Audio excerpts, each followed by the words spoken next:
and convenience. It's where he stands at times of challenge and controversy. We have to know, we have to understand, and we have to believe. And I, every chance I get, try to let folks know, and I share my truth. You'll never know how much your past will affect your future until it shows up in your present. At this time, I want you all to join me. I don't have much time, so you got to get in this quickly. If you are able to, please stand on your feet.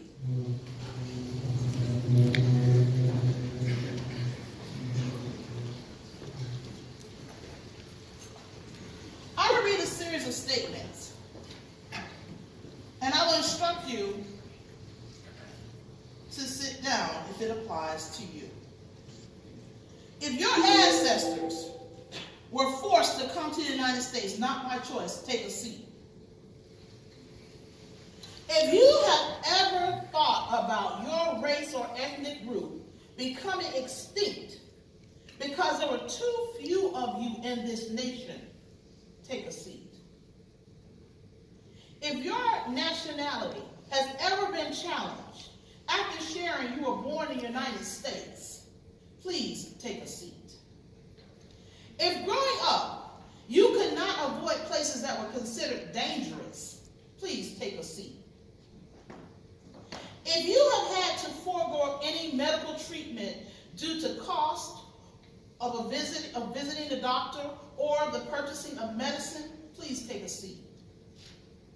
If you ever had to change your physical appearance, your mannerisms, your language, your dress to avoid being judged or ridiculed based on your race, your religion, your gender expression, your socioeconomic status, or your nationality, take a seat. If you have taken a job that was at an affirmative action company or organization, and someone suspected that you got that job solely because of affirmative action, take a seat. If you had someone suspect that you got into college solely because of affirmative action, take a seat. If there is a grocery store that provides outdated foods and produce at elevated prices in your neighborhood, take a seat. If you have ever feared for your life while protesting for social justice, take a seat. Now, if you are the last one standing, and if you are still on your feet, then you have a greater calling to use your agency to fight for social justice, to fight for equity, and to fight for fairness. You have a responsibility to yourself and all of those who have encountered the things that are oppressive in their lives. And if you are sitting, the same is true for you. You must reject deficit thinking, and you must demystify the myths and untruths about who you are and your destiny. You have experienced, if you are sitting, an unearned, inherited legacy of social and economic disadvantages based on your membership in a non-dominant group. You must understand that you are not at risk. You are and always have been at promise. Those of you who are standing, if you have not endured these encounters of the oppressive kind, you have inherited an unearned legacy of advantages that are denied to those who are not part of that dominant social identity group. You are experiencing privilege when a group of people have access to something that others are denied, simply because they are not members of that social group. It is not based on anything that they have done or that they have failed not to do. These systems of privilege allow us to choose ignore, or pay attention to what others are experiencing.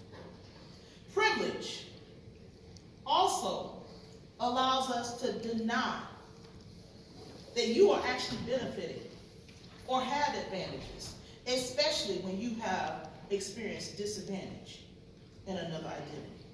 Take a look around the room.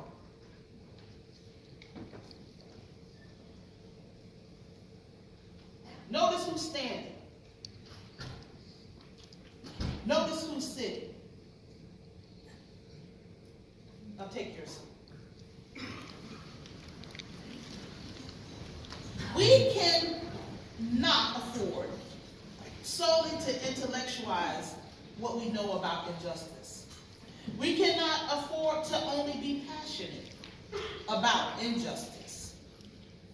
We cannot act without our thoughts being aligned with our actions and our heart. When your alignment is off, you get caught up in challenging the pathways to justice. When your alignment is off, you consciously and unconsciously create barriers to justice. You spend time arguing whether or not Black Lives Matter is the best phrase or the most appropriate word choice to start a movement, instead of understanding that Black Lives Matter is the phrase that reminds us all that all lives matter.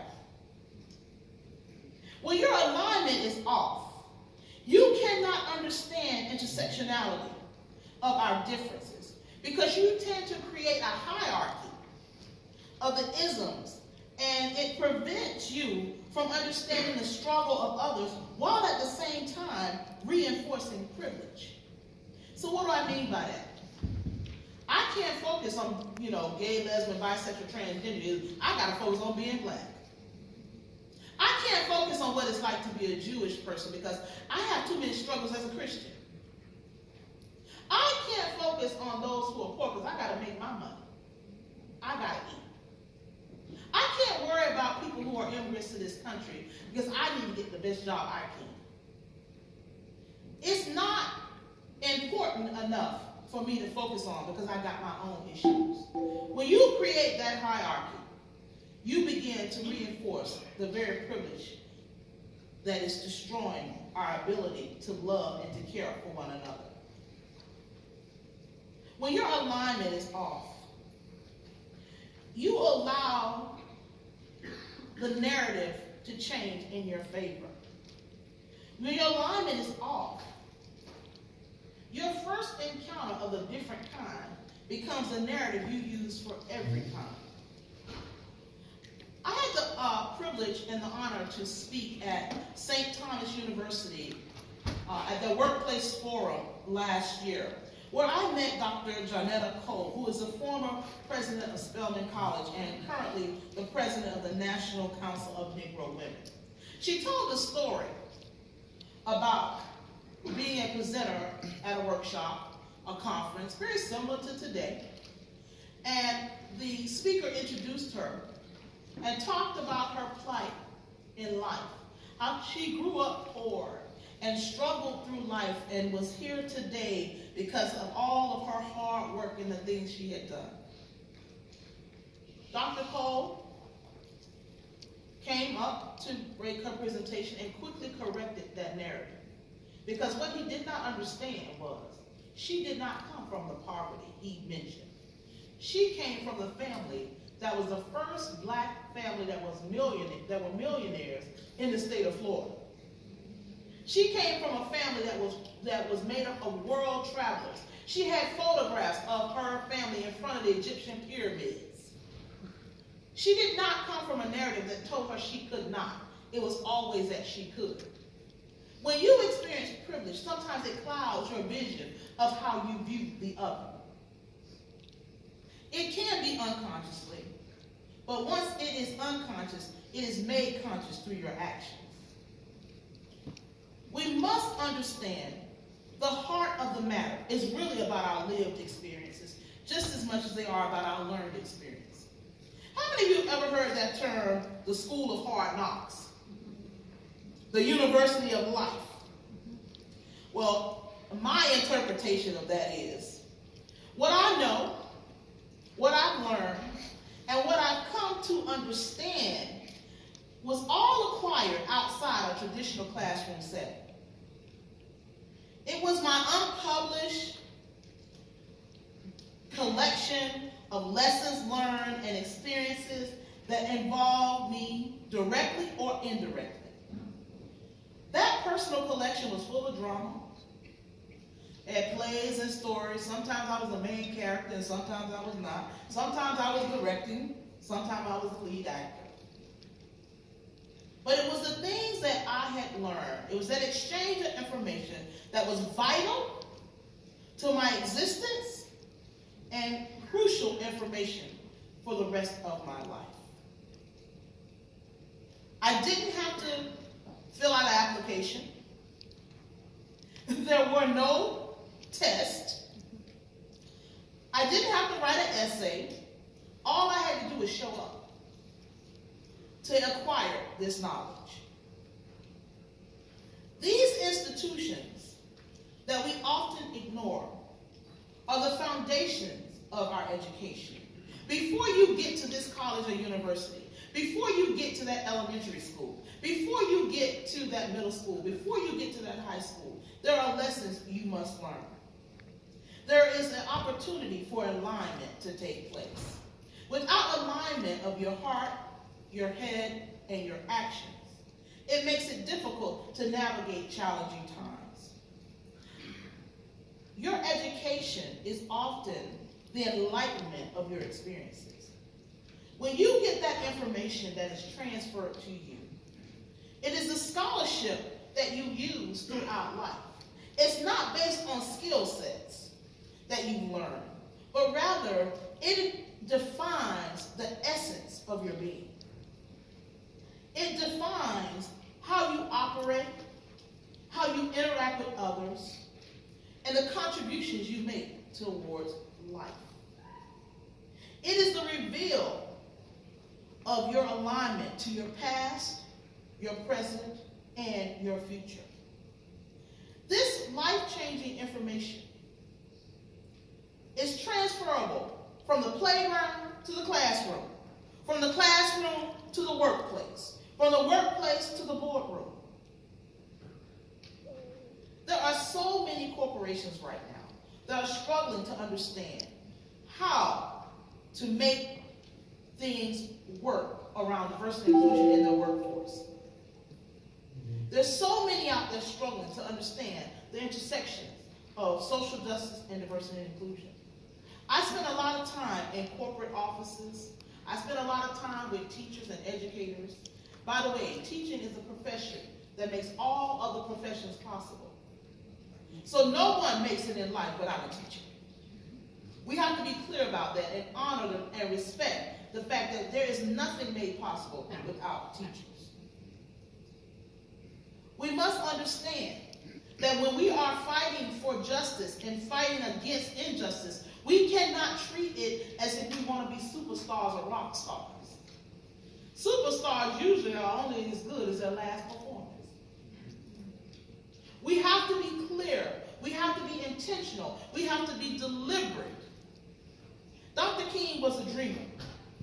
But he realized in order to make a dream a reality, you had to wake up.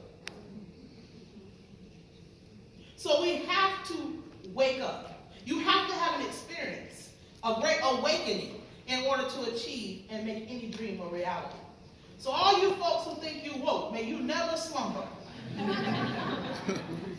And for those of you who are slumbering, you need to wake up. Religious oppression, gender bias, heterosexism, racism, all of these things continue to plague our society. They are prevalent in our society. They're prevalent in our institutions of higher learning. They're prevalent in our workplaces. We cannot ignore or think that when someone lives in a society that is so heavily burdened with systems that are unjust and unbalanced when it comes to equity, that it will not carry through in other parts of our lives. We have to pay attention. My mom always told me, and I remember this clear as day, when you walk out the house, you represent me. When I walk out the house, I represent you. Girl, don't you do me wrong. You have to think about more than yourself. So you carry the responsibility of representation. Diversity is really about representation. Who is represented? How are their voices heard? Who is around the table? Who contributes? So we have to make sure that representation is a part of our alignment. The heart of the matter is, when you have alignment, the heart of the matter lies between what you think and how you think and what you actually do. You can feel the greatest things in your heart. You can have the greatest thoughts. But if you do nothing, you are not making a difference. You can do a whole lot of things that your heart is not in, or you didn't really think about, and mess up a whole lot of stuff. We have to have alignment. The heart of the matter lies within our alignment. You have to understand what roles you play. Whether you are sustaining this systemic oppression, or if you are one that is breaking down that barrier. We have power among us. We have significant power to create change. My goal for you today is at this symposium is that you do not walk out the door the same way you walked in. That along this journey today, something has been said, a word that has been shared, someone you have met has changed the way you think about your alignment, the way you feel about your passion, and what you commit to doing. I have 3 simple things that I'd like to encourage you to do. One is to use your voice. Share your truth with others and learn from their truth. Silence speaks so loudly. Oftentimes we have been taught to be silent. And silence does not serve us well, nor will it save us. You have to celebrate along the way. Acknowledge the small victories. Acknowledge the times that you made a breakthrough. Acknowledge that you took a moment to say, I know I don't know, but I will do better. Inspire others. And this is particularly important for anyone who is interested in legacy building or interested in saying that I want to leave something behind. You must pass the torch. You must not extinguish it. Too often we have leaders, once they leave or once they stop leading, no one else picks up the responsibility. We no longer can afford to have just one leader or look up to one leader. Each of you are leaders. Each of you must take your rightful places and take on the responsibility. And lastly, I want to share with you one of the most important messages that I have learned in life. And it is aligned with Dr. King's legacy. It is aligned with all of the things that you will talk about today and how you begin to create lasting change. You have to understand that it first starts with you. And this is a quote by the former pastor Miles Monroe that has helped guide me through my life and helped me to understand my agency and what my role and responsibility is, whether it's with my career, with my friends, my colleagues, or even with my family. Those who are nearest and dearest to me. Those are often the people that give you the strangest messages. If you think about one of the earliest things you learned about stereotypes and prejudice, it probably came from someone who was very close to you. And how dare they lie to you about who you are and about someone else? But they pass on their own messages and their own learning. You will never discover who you are meant to be if you use another person to find yourself. You will never know what you can do by using what I've done to measure your ability. You will never know why you exist if you use my existence to measure it. All you will see is what I've done or who I am. If you want to know who you are, for me, I look at God. For you or whatever you do, look at your inner self, your inner being. Determine the power within. The power within you generates the power among us. The heart of the matter simply lies with the alignment of your heart to your thoughts and your thoughts to your actions. You can't have one without the other. Thank you very much.